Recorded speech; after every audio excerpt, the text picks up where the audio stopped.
बाबा बागेश्वर धाम हिंदू राष्ट्र की बात करते हैं, क्या सच में हिंदू राष्ट्र बन पाएगा? अब देखिए, अगर बन सकता है तो इसमें बुराई क्या है। अगर बनाने की कोशिश कोई कर रहा है तो उसे करने देना चाहिए, बन जाएगा तो अच्छा है। रही सही बात आपका हिंदू धर्म को लेकर के कि अगर बाकी धर्मों को परेशानी होगी, हिंदू राष्ट्र बनाने वाले ये कब कह रहे हैं कि हम दूसरे वाले धर्मों को परेशान करेंगे? वो तो अपना राष्ट्र बनाना चाहते हैं। बागेश्वर धाम को लेके तो मैं यही कहना चाहता हूँ, वो एक नंबर का पाखंडी है। जिस तरह से वो पाखंड फैला रहा है उसको जल्द से जल्द बैन कर देना चाहिए। क्योंकि बाबा बागेश्वर धाम के हिंदू राष्ट्र को आप कितना सार्थक मानते हैं? क्या विचार हैं आपके? मैं तो हिंदू राष्ट्र के सपने को ही सार्थक नहीं मानता।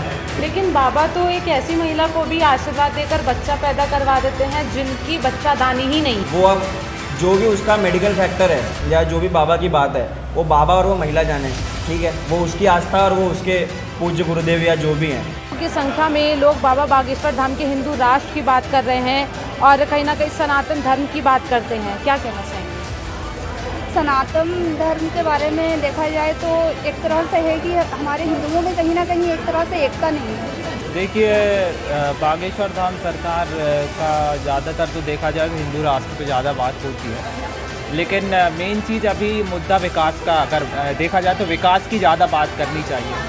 जब राजनीति की बात आती है तो धर्म पर नहीं होना चाहिए। जहाँ जहाँ राजनीति धर्म पर हुई है वहाँ हमने देखा है हश्र। हिंदू राष्ट्र का सपना देखना वही बात है कि एक घर में आप बात करें कि सिर्फ पुरुष ही रहेंगे या एक ही तरह के लोग रहेंगे, तो वो कहीं ना कहीं इलॉजिकल सी बात है। और फिर वही लोग हो जाएंगे कि जय श्री राम बोलो नहीं तो तुम्हें मार देंगे, तो फिर उनमें और जो अल्लाह के नाम पे कत्ल कर रहे हैं उनमें कोई फ़र्क नहीं रह जाएगा।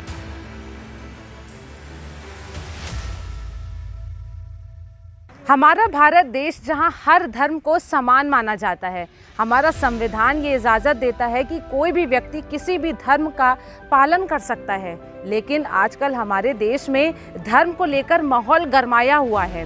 हाल ही में लोगों के बीच प्रसिद्ध हुए बाबा बागेश्वर धाम के पीठाधीश्वर धीरेन्द्र कृष्ण शास्त्री भारत को हिंदू राष्ट्र बनाना चाहते हैं और इसी को लेकर वो और धर्म के लोगों का अपमान करते नजर आते हैं, भड़काऊ बयान देते नजर आते हैं। तो इसी मुद्दे पर हम बात करने आए हैं पत्रकारिता का हब कहे जाने वाले माखनलाल चतुर्वेदी राष्ट्रीय पत्रकारिता एवं संचार विश्वविद्यालय, जहां भविष्य के पत्रकारों से हम बात करेंगे कि उनकी क्या राय है हिंदू राष्ट्र को लेकर, बाबा बागेश्वर धाम को लेकर, भारत के विकास को लेकर। तो आइए चलते हैं।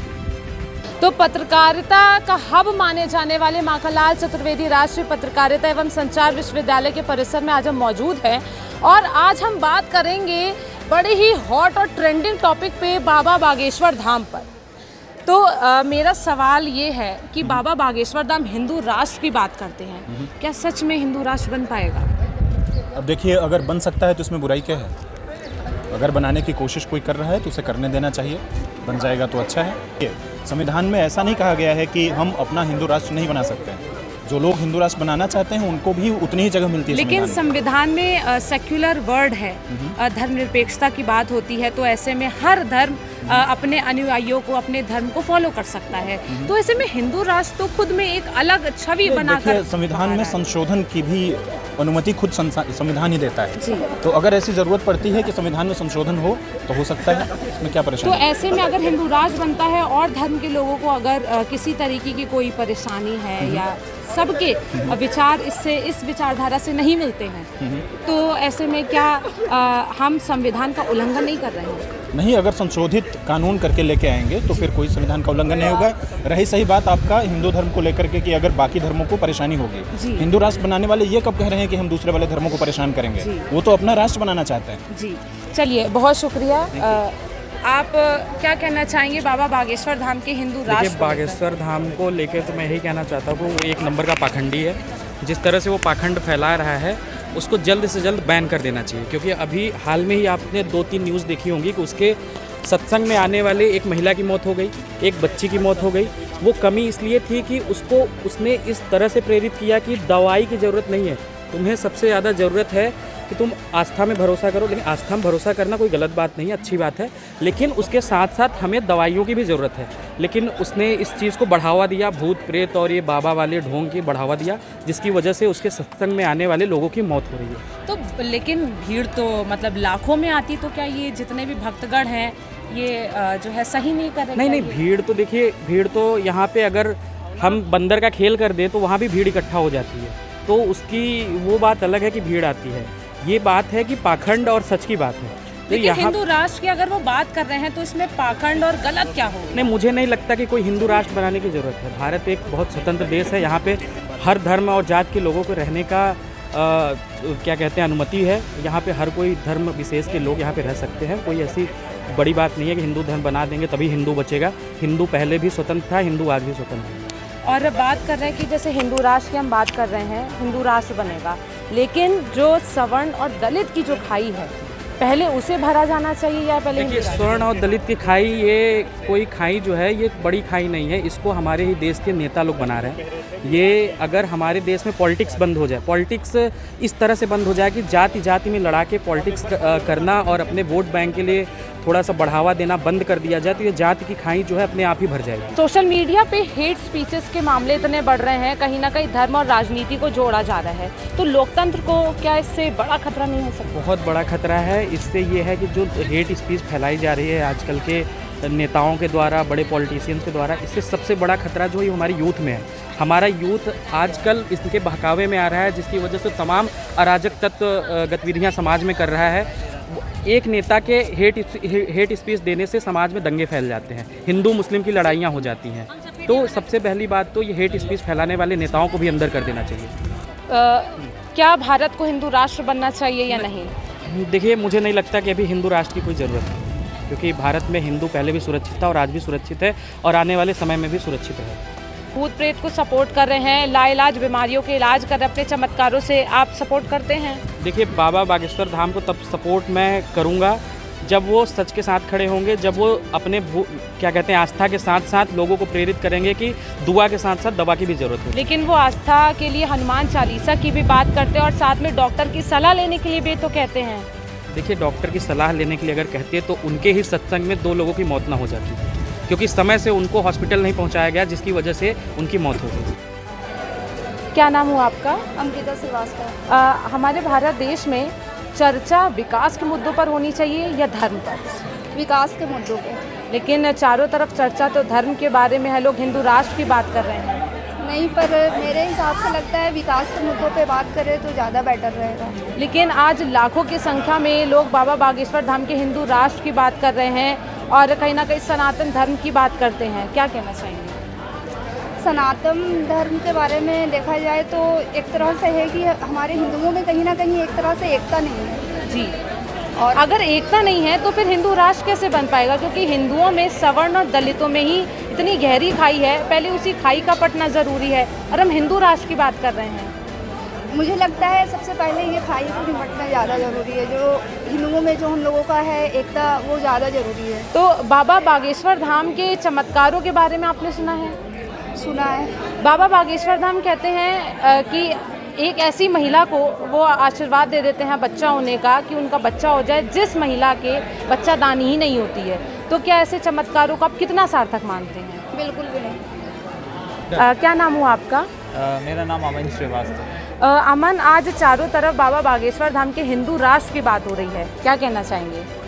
देखिए, बागेश्वर धाम सरकार का ज़्यादातर तो देखा जाए तो हिंदू राष्ट्र पे ज़्यादा बात होती है, लेकिन मेन चीज़ अभी मुद्दा विकास का अगर देखा जाए तो विकास की ज़्यादा बात करनी चाहिए, क्योंकि हिंदू राष्ट्र का ऐसा है कि हिंदू राष्ट्र तो बनना होगा तो बन जाएगा, वो बात अलग है, लेकिन मेन चीज़ अभी मुद्दा है विकास का। लेकिन विकास से पहले लोग कह रहे हैं कि हमारे भारत में रहने वाले हिंदू ही सुरक्षित नहीं हैं, तो पहले उनकी जीवन की सुरक्षा है, बाद में विकास है। देखिए, सबका अपना अपना अलग राय है, सबका कहना अलग रहता है, तो उसमें ऐसा कुछ नहीं बोल सकती कि लोग क्या कह रहे हैं और वो कुछ नहीं बोल। अच्छा, बाबा बागेश्वर धाम के चमत्कार कहाँ तक आप सार्थक मानते हैं?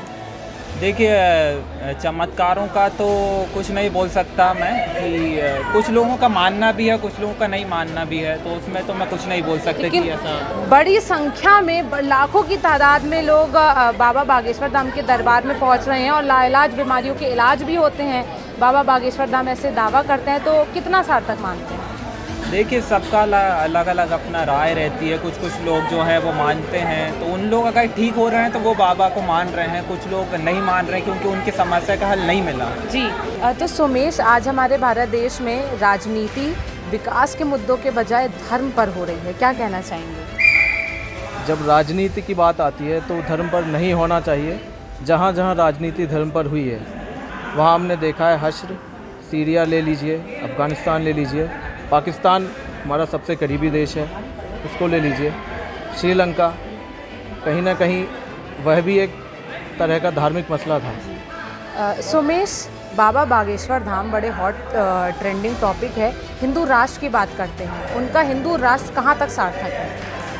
अगर हिंदू राष्ट्र की बात करते हैं और जैसा कि बताया जाता है प्रचार में कि अफ़गानिस्तान से लेके और पाकिस्तान तक ये हमारा हिंदू राष्ट्र होगा, तो प्रैक्टिकली आप देखिए अफ़गानिस्तान, जहाँ खुद की उनकी सरकार उनके आतंकवादियों को या कहें उग्रवादियों को या कहें कि जो वहाँ के सरकार समर्थित जो मैं कहना चाहूँगा अलगाववादी जो लोग होते हैं उनको कंट्रोल नहीं कर पा रही है। हम जाके एक शांतिप्रिय देश जो पहले किसी पर हमला नहीं करता है, पहले किसी को परेशान नहीं करता है, गुटनिरपेक्ष की राजनीति हमने शुरू की जो एक आंदोलन बना, इसके बाद भी अगर हम अफ़गानिस्तान जैसे देश को, पाकिस्तान जैसे देश को जिनमें खुद की अपनी समस्याएं हैं, आज पाकिस्तान में खाने के ठिकाने नहीं हैं, आज अफ़गानिस्तान में खुद की सरकार नहीं है, टुकड़ों में कबीलाओं में बट गए हैं। जहां हम एक आदि मानव दौर से लेके आज यहां इस दौर में आए हैं, वो फिर उस दौर में जा रहे हैं। एक समय कबीला राज होता था, फिर से कबीला राज वहां आ रहा है। वहां जाके हम अगर अपना हिंदू राष्ट्र स्थापित कर देंगे, कितने दिन टिक पाएगा? अगर आपने कर भी लिया तो वो नहीं रुकने वाले हैं। जो खुद को मारने के लिए तैयार हैं आपको मारने के चक्कर में, उनके लिए आप हिंदू राष्ट्र बना रहे हो। प्रैक्टिकली सोचिए, आप भी सही नहीं बचेंगे उनको अगर आप अपने राष्ट्र में ले आएंगे। आज अफ़गानिस्तानियों को भारत में आने के लिए परमिशन लेनी पड़ती है। जब आप अपनी बॉर्डर्स उनके देश के बाहर बॉर्डर लगा देंगे, हमारी बॉर्डर ख़त्म हो जाएगी। तो सोचिए। लेकिन आज भी हमारे देश में बड़े बड़े राजनेता मंत्री हिंदू राष्ट्र की बात करते हैं, तो वो सार्थक नहीं है, वो गलत है।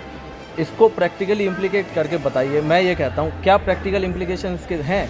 वहाँ जो एक सरकार थी अमेरिका जैसे, जिसे सारे देशों का नेता बोला जाता है, वो सरकार भी इतने सालों तक उनका दमन करने के बाद जो भी विचारधारा रही हो उनको कंट्रोल नहीं कर पाई, वहाँ से निकल गए।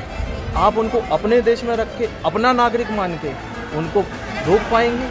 उनके विचारों को रोक पाएंगे? बात करें सोमेश हिंदू राष्ट्र की ही, तो आज हिंदू धर्म में ही दलित और सवर्ण के बीच में इतनी गहरी खाई है, तो उस खाई को पाटना पहले ज़रूरी है या हिंदू राष्ट्र? निश्चित तौर पर अगर हिंदू और दलित, ये आपने वर्ड मैंने बोल दिया है, ये वर्ड आजकल बोला जाता है कि दलित लोग अब हिंदू उनको बोलते हैं या हिंदू लोग उनको दलित अलग बोलते हैं, हिंदू अलग बोलते हैं। ये एक नया नैरेटिव चलाया जा रहा है। पहली बात तो हिंदू धर्म एक है, उसमें दलित सवर्ण सभी हैं।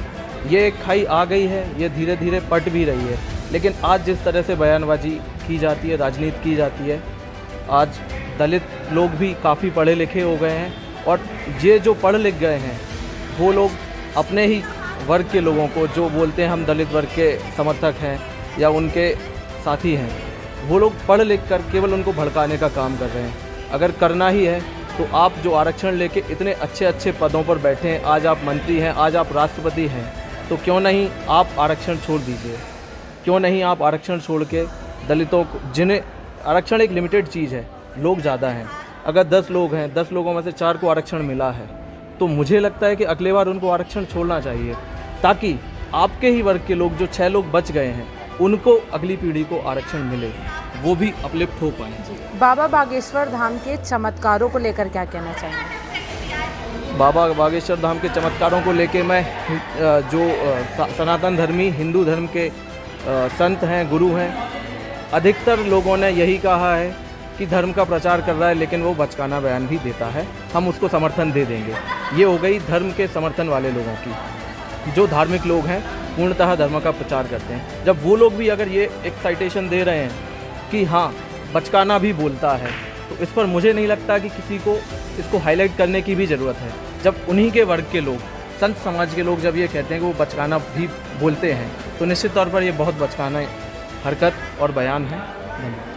तो ये थे हमारे साथ सुमेश, जिन्होंने ये बताया कि भारत में विकास के मुद्दों पर चर्चा होनी चाहिए और हिंदू राष्ट्र से ज़्यादा अभी हमें सवर्ण और दलित के बीच में जो खाई है उसे पाटने की ज़रूरत।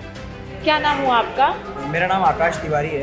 तो आकाश, बाबा बागेश्वर धाम के हिंदू राष्ट्र को आप कितना सार्थक मानते हैं, क्या विचार हैं आपके? मैं तो हिंदू राष्ट्र के सपने को ही सार्थक नहीं मानता, क्योंकि हिंदू राष्ट्र का जो सपना है, ये देश है जहाँ पर सभी धर्म के, सभी मज़हब के लोग रह रहे हैं। एक लोकतंत्र है, संविधान है उसको चलाने वाला।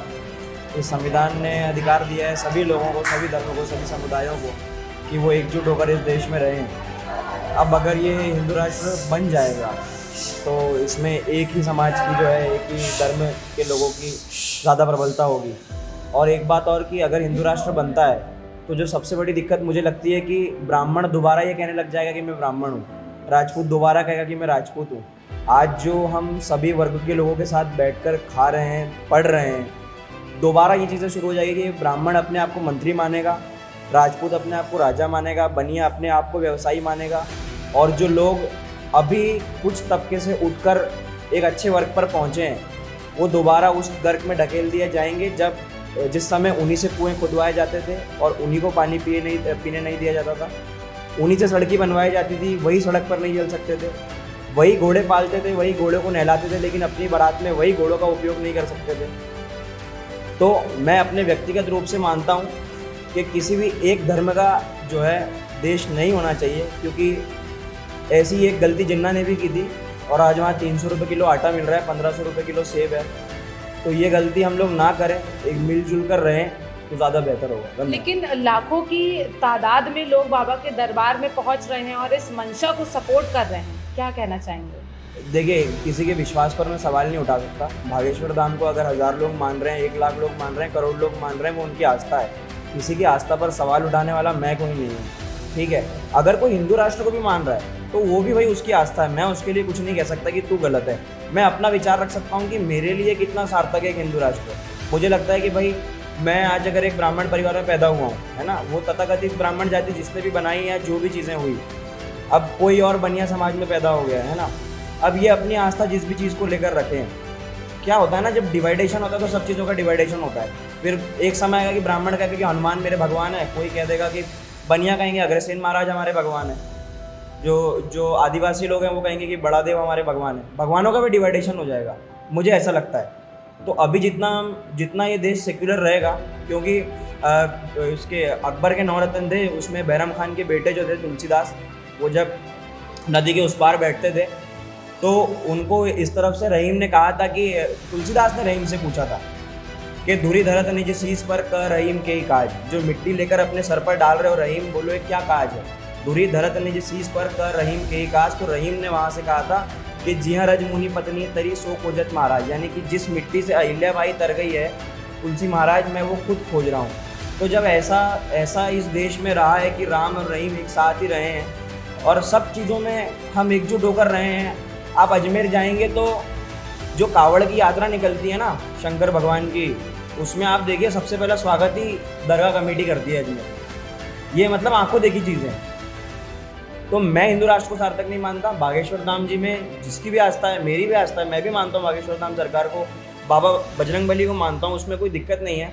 लेकिन हाँ, कुछ चीज़ों को लेकर उनसे मेरा व्यक्तिगत विरोध कभी नहीं हो सकता। मेरा उनसे मतभेद हो सकता है, उनके विचारों को लेकर व्यक्तिगत विरोध नहीं हो सकता। तो बाबा के चमत्कारों को आप कहाँ तक सार्थक मानते? चमत्कार होते हैं, ऐसा कभी नहीं होता कि चमत्कार नहीं होते हैं, क्योंकि साइंस भी एक तरह का मैजिक ही है। बस ये है कि आप साइंस से थोड़े समय बाद में तर्क ढूंढ लेते हैं, और जो पहले कई सारी चीज़ें हो चुकी जिनका आप तर्क नहीं ढूंढ पाए। अभी द्वारकाधीश मंदिर में उसकी पताका आज भी हवा के विपरीत लहराती है। कौन सा साइंटिस्ट आज तक ढूंढ पाया है कि हवा के विपरीत क्यों पताका जा रही है? लेकिन बाबा तो एक ऐसी महिला को भी आशीर्वाद देकर बच्चा पैदा करवा देते हैं जिनकी बच्चादानी ही नहीं है। देखिए, ये एकदम नकारा फेक चीज़ है ना। लेकिन ये बाबा का दावा है कि उनके आशीर्वाद से बच्चा हुआ। मैंने कहा ना, ये बाबा का दावा है और ये महिला का विश्वास है। अब उसकी आस्था पे फिर मैं कैसे सवाल उठा दूँ? मैं तो अपना पॉइंट रखूँगा ना। वो अब जो भी उसका मेडिकल फैक्टर है या जो भी बाबा की बात है, वो बाबा और वो महिला जाने। ठीक है, वो उसकी आस्था और वो उसके पूज्य गुरुदेव या जो भी हैं, है ना। लेकिन मैं अगर बाबा से मिल रहा हूँ या मैं बाबा से कोई भी मुझे लगता है कि अगर मुझे कोई बाबा से लाभ हुआ, देखिए अब इसके पहले कई सारे बाबाओं को जेल भी हो गई, आसाराम बापू रेप के आरोप में भी अंदर चले गए, लेकिन आज भी उनके अनुयायी है इस देश में। आज भी ऐसे लोग हैं जो अभी भी आसाराम बापू को मानते हैं। तो वो क्यों मानते हैं? उनको लगता है कि कोई ना कोई हमको फ़ायदा हुआ है। तो हर किसी को किसी न किसी क्षेत्र में कहीं ना कहीं से फ़ायदा हो सकता है। अगर उसे फ़ायदा हो रहा है, वो उसका विश्वास है, उसकी आस्था है, उसकी आस्था पे मेरा कोई सवाल नहीं बनता। क्या नाम हुआ आपका? नीलेश बंसल। नीलेश, आप बाबा बागेश्वर धाम के हिंदू राष्ट्र को कहाँ तक सार्थक मानते हैं? मतलब देखा जाए तो वो पॉसिबल नहीं है, क्योंकि अभी आप इसी से पहले आकाश से बात कर रहे थे तो आपने सुना कि ये देश जो है वो शुरू से ही एक सेक्युलर देश रहा है। हम अगर अपनी हिस्ट्री की बात करें तो शुरू से जो है हमारे पास में मुस्लिम स्कॉलर्स भी रहे हैं। अगर रिसेंट की बात करें, रिसेंट हिस्ट्री में, तो हमारे पास में हमारे प्रेसिडेंट थे डॉक्टर APJ अब्दुल कलाम। उन्हीं के साथ अगर बात करें, उन्हीं के कंटेम्प्रेरी, तो और भी कई ऐसे साइंटिस्ट रहे हैं और भी बहुत सारे लोग ऐसे रहे हैं जिन्होंने इस देश को आगे बढ़ाया है। हिंदू राष्ट्र का सपना देखना वही बात है कि एक घर में आप बात करें कि सिर्फ पुरुष ही रहेंगे या एक ही तरह के लोग रहेंगे, तो वो कहीं ना कहीं इलॉजिकल सी बात है। और आप हमारे जो लॉज हैं, बाकी सारी चीज़ों की अगर बात करें, सभी जो है वो सेक्युलर है। हमारी थिंकिंग जो है वो सेक्युलर हो गई है। हम सब छात्र लोग हैं यहाँ पर, सब हमारी क्लास में अब्दुल भी बैठता है तो राम भी बैठता है, सब लोग हमारी क्लास में बैठते हैं। अगर आप एक देश किसी धर्म पक्ष का राष्ट्र बना देंगे, जैसे अगर हम बात करें जितने भी इस्लामिक स्टेट्स हैं, तो वहाँ पर कट्टरवाद जो है वो बढ़ जाएगा और धर्म का ये प्रचार नहीं होगा।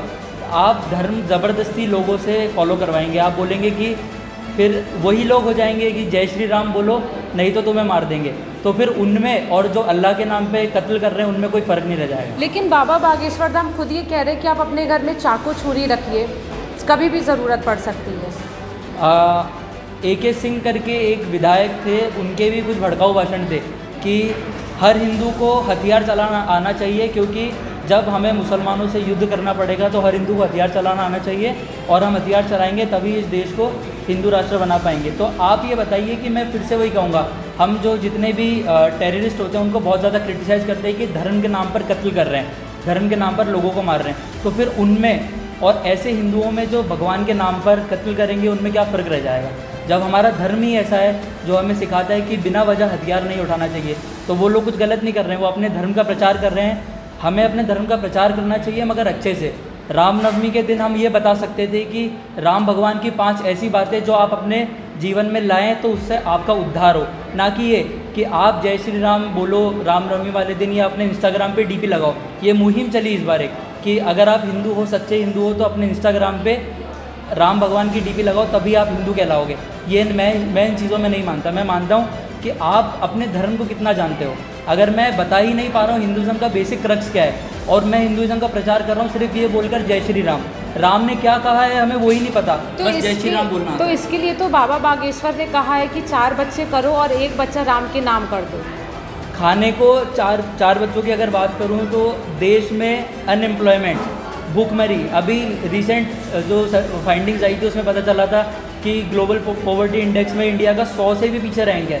मतलब हम इतने गरीब देश हैं, हमारे पास खाने को नहीं है, हमारे पास में शिक्षा नहीं है, ना हमारे पास में एम्प्लॉयमेंट है, उसके बाद भी इस तरीके की टिप्पणी करना कि 4 बच्चे पैदा करो। खाना नहीं है, खाना कहाँ से खिलाओगे? और सरकार की विफलता बता देते हैं कि सरकार विफल है, आप खुद नहीं कमाओगे, खुद नहीं खाओगे तो बच्चे खिलाओगे कहाँ से? मेरा उसमें ये मानना है कि ये सब गलत है। बाबा के चमत्कारों के बारे में क्या कहना चाहेंगे जो कि विश्व प्रसिद्ध हैं? बहुत सारे बाबा आए और बहुत सारे चमत्कार करके चले गए। वो निर्मल बाबा आए थे, वो कहते थे इस तरह की चटनी खाओगे तो वो हो जाएगा, और लोग आते थे उनके पास फिर से कि बाबा मैंने ऐसा करा तो मेरे साथ ऐसा हुआ। वही आस्था वाली बात है, आपके मन में आस्था होगी, आपको श्रद्धा होगी तो इस कमरे में भगवान दिख जाएंगे और नहीं तो इस कमरे में भूत भी दिख जाएंगे। वो सब आस्था और श्रद्धा वाली बात। क्या नाम हुआ आपका? नितेश उच्च बगले। तो नितेश, हमारे भारत में राजनीति विकास के मुद्दों पर होनी चाहिए या धर्म पर? देखिए, ये धर्म जो है व्यक्तिगत मामला है और सरकार को इसमें इंटरफेयर नहीं करना चाहिए, ना ही इस पर ज़्यादा बातचीत करना चाहिए। ये व्यक्तिगत मामला है, सब अपने अपने धर्म की जो है रिस्पेक्ट करते हैं और दूसरों की धर्म की हमें भी रिस्पेक्ट करनी चाहिए। ऐसा नहीं होना चाहिए कि हम किसी के धर्म के बारे में उल जलूल बातें बोले या टीका टिप्पणी करें। इसके अलावा जो अगर सामाजिक बात हो तो सामाजिक मुद्दे एक अलग होते हैं, जिसमें जो है कि समाज के विकास की बात होना चाहिए। धार्मिक मामलों पर क्या है कि टीका टिप्पणी न हो, वो व्यक्तिगत ही रहने दें। सबके अपने अपने सबका अपना अपना मानना है, सबके अपने अपने भगवान हैं, वो अपनी पूजा करते हैं आध्यात्मिक दृष्टिकोण से या किसी और दृष्टिकोण से। तो धर्म के बारे में तो खैर सरकार को नहीं बोलना चाहिए, या सरकार को जो है इस मामले में से दूर हट करके बेहतर यूनिवर्सिटीज़, बेहतर अस्पताल, बेहतर इंफ्रास्ट्रक्चर, एग्रीकल्चर के बारे में सोचना चाहिए, किसानों के बारे में सोचना चाहिए। तो ये होना चाहिए, बाकी दोनों अलग अलग मामले हैं। तो जैसा कि आपने देखा कि हिंदू राष्ट्र और विकास जैसे तमाम मुद्दों पर हमें मिलीजुली प्रतिक्रिया देखने को मिली। कुछ लोगों ने इस मुद्दे का समर्थन किया तो वहीं कुछ लोगों ने हिंदू राष्ट्र का विरोध भी किया। इस मुद्दे पर आपकी क्या राय है, कमेंट सेक्शन में हमें ज़रूर बताइए। मिलते हैं अगली वीडियो में, तब तक मुझे दीजिए इजाज़त। नमस्कार।